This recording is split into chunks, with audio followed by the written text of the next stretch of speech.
भारत में दो बड़े राष्ट्रीय पर्व हैं जो आज़ादी का जश्न मनाते हैं।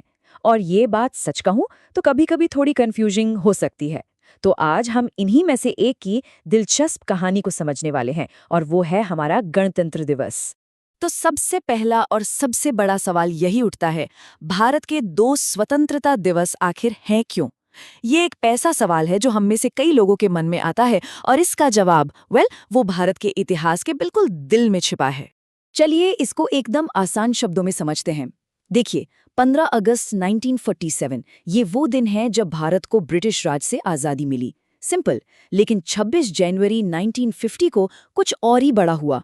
ये वो दिन था जब भारत असल में अपने नियमों का, अपने कानूनों का खुद मालिक बना, जब हमने अपना खुद का संविधान लागू किया और एक सच्चे संप्रभु गणराज्य बने।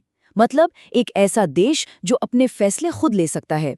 तो ये दो बहुत ही अलग, बहुत ही जरूरी मील के पत्थर हैं। लेकिन फिर भी एक सवाल तो मन में आता है कि आखिर 26 जनवरी ही क्यों? कोई और तारीख क्यों नहीं? ये कोई रैंडमली चुनी हुई तारीख नहीं थी। इस खास दिन को चुनने के पीछे एक बहुत ही पावरफुल, एक सिंबॉलिक वजह थी। इस सवाल का जवाब हमें सीधा ले जाता है साल 1930 में। जी हाँ, 1930। उसी साल 26 जनवरी को इंडियन नेशनल कांग्रेस ने पूर्ण स्वराज यानी पूरी तरह से आज़ादी का एक बहुत बड़ा ऐलान किया था। और बस इसी ऐतिहासिक दिन को सम्मान देने के लिए सालों बाद हमारे नए संविधान को लागू करने के लिए यही तारीख चुनी गई। कमाल है ना? तो अब आते हैं गणतंत्र दिवस के बिल्कुल केंद्र में, यानी भारत का संविधान। और सुनिए, ये कोई आम डॉक्यूमेंट नहीं है, ये दुनिया का सबसे लंबा लिखा हुआ संविधान है। जरा सोचिए तो, इतने बड़े और महत्वपूर्ण दस्तावेज को बनाने में कितना वक्त लगा होगा? जवाब है 2 साल 11 महीने और 17 दिन। जी हाँ, ये आंकड़ा अपने आप में बताता है कि इस राष्ट्र निर्माण के काम में कितना जबरदस्त डेडिकेशन लगा होगा। और ये काम किया किसने? ये किया था संविधान सभा ने।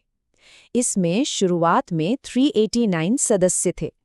ये लोग पूरे देश के अलग-अलग प्रांतों और रियासतों से आए थे। मकसद ये था कि हर आवाज, हर नजरिए को इसमें जगह मिले। और एक बात जो सच में दिल छू जाती है, वो ये कि इन संविधान निर्माताओं में 15 महिला पायनियर्स भी शामिल थी। जरा सोचिए, वो एक ऐसा दौर था जब दुनिया भर में महिलाओं के अधिकार बहुत सीमित थे, और उस वक्त ये महिलाएं बराबरी के हक के लिए लड़ रही थी। ये सच में असाधारण था। यहाँ एक और हैरान कर देने वाला फैक्ट है। हमारा जो ओरिजिनल संविधान है ना, वो प्रिंटेड नहीं है। जी नहीं, उसे पूरी तरह से हिंदी और अंग्रेजी दोनों भाषाओं में हाथ से लिखा गया था। तो ये सिर्फ एक कानूनी दस्तावेज नहीं, बल्कि अपने आप में एक कला का नमूना है, एक मास्टरपीस है। तो जो फाइनल डॉक्यूमेंट तैयार हुआ, वो वाकई में बहुत बड़ा था। उस समय दुनिया का सबसे लंबा। इसमें 395 आर्टिकल्स और 8 स्केड्यूल्स थे, और इसे फाइनल करने से पहले 7,600 से भी ज्यादा संशोधनों, मतलब अमेंडमेंट्स पर बहस हुई, विचार किया गया। कितना डिटेल्ड काम था। तो ये सारी मेहनत, ये सारी कोशिशें हमें कहानी के उस सबसे बड़े दिन पर ले आती हैं, 26 जनवरी 1950।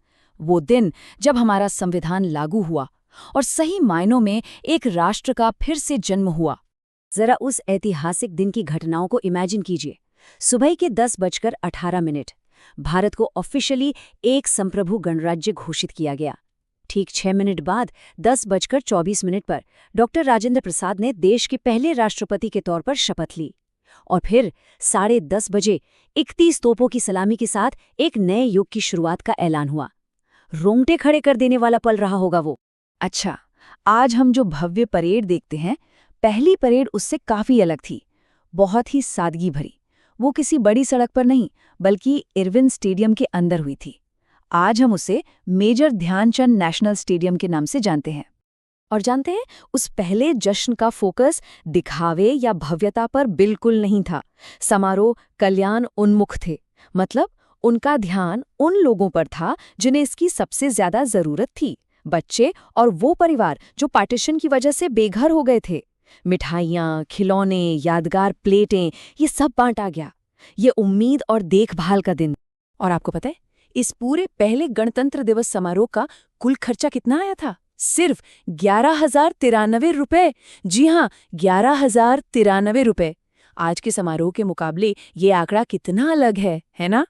तो चलिए अब देखते हैं कि कैसे वो एक सादा सा मार्च इतने सालों में आज के इस भव्य स्पेक्टेकल में बदल गया। परेड हमेशा से अपने आज के मशहूर घर में नहीं होती थी। इसकी शुरुआत हुई अर्विन स्टेडियम में, फिर ये किंग्सवे कैंप और रामलीला मैदान जैसी जगहों पर भी हुई, और आखिरकार 1955 में ये परेड राजपथ पर आ गई, जिसे आज हम सब कर्तव्य पथ के नाम से जानते हैं। और जैसे जैसे परेड इवॉल्व हुई, इसमें कुछ बहुत ही यादगार पहली बार भी हुए। 1953 में पहली बार अलग अलग राज्यों की संस्कृति दिखाने वाली झांकियां शामिल की गईं, जिससे भारत की विविधता का खूबसूरत प्रदर्शन हुआ। और फिर 1975 में एक और ऐतिहासिक पल आया, जब सशस्त्र बलों की पहली ऑल विमेन टुकड़ी ने परेड में मार्च किया। तो आखिर में ये सब बातें हमें एक बहुत ही ज़रूरी एहसास की तरफ ले जाती हैं। गणतंत्र दिवस सिर्फ एक परेड, एक छुट्टी या एक जश्न नहीं है, ये उससे कहीं ज़्यादा है। ये एक गणतंत्र के उस जिंदा वादे के बारे में है जो आज भी सांस ले रहा है। एक बहुत अच्छी सोच है जो इसे पूरी तरह बयां करती है। गणतंत्र दिवस भारत के लिए एक बेहतर कल बनाने के बारे में है।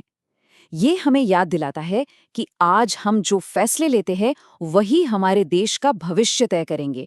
तो ये अपने अतीत का सम्मान करने और अपने भविष्य को बनाने दोनों के बारे में है। तो हमारा संविधान भारत का खुद से किया गया एक वादा था।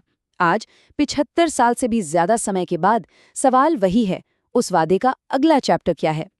और ये एक ऐसा सवाल है जो हर पीढ़ी को खुद से पूछना है और उसका जवाब भी ढूंढना है।